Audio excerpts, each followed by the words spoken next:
Sveiki, tai va, tai yra graži diena, mes jau esame Lietuvoje, paskėm Kauną, Rimantas entuziastingai džiaugiasi, nuostabus oras, pasėdėjom ant pievos ir tiesiog dabar jau su Rimantu ką veikiam, tai yra reflektuojam, mokomės, renkam žinias, ką mes išmokom šitą kelionį, o šiuo momentu tiesiog mokomės kaip išreikšti dėkingumą žmonėm. Nes tiesiog buvo žmonių, kurie tikrai labai daug mums padėjo.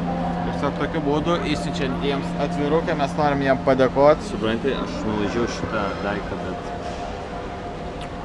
Gerai, nesvarbu. Tai va, tokie meniški intarpai, bet šiaip labai geras jausmas, nes realiai mūsų kai tik paėmė kelionį, pati pirma mašina jį parodė ir tiesiog pasakė 4 dalykų, kurių reikia kelionį, iš tiesų bendrauti su kitais žmonėm. Kai yra... Gyvenime, ne kelionė.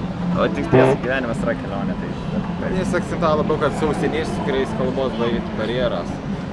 Svarbiausia yra viską daryti su šypsena. Yra 4 punktai. Tai yra pirmas punktas nuoširdžiai žiūrint į akis su šypsena pasilabinti su žmogu.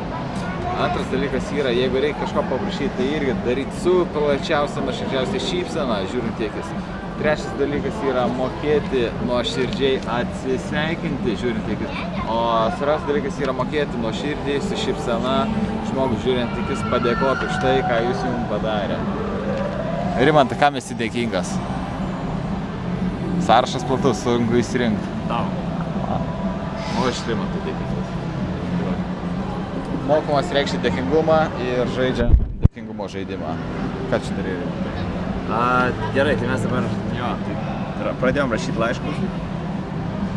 Mano akim tai yra gražus labai ženklas, nes tie žmonės, kuriem mes dabar rašom, mums ties labai daug padėjo. Mes kažkaip galvojom, labai daug žmonių padėjo šitą kelionę. Aš manau, tai yra šimtai žmonių. Mes, aišku, turim pačius tiem, kuriem tikrai norim išsiųsti. Mes jiem tiesiog rašom. Tai yra gražus ženklas, nes vienas dalykas mane tie žmonės įkvepia, pavyzdžiui, nes jie mums parodo gerą pavyzdį.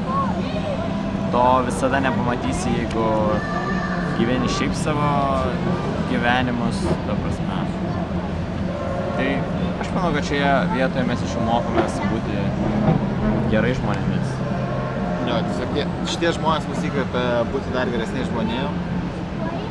Todėl mes jiems siunčiam padėkas. Tai va. Jo, nes svarbiausia, kad šie žmonės yra tie žmonės, kurie mums padėjo visiškai nieko nesitikint atgal. O tai yra jau kažkas tokio, ko jau reikia išmokti. Tai va. Tiek kebra koncertų. Poilsiaujam. Turim 2 laiškus.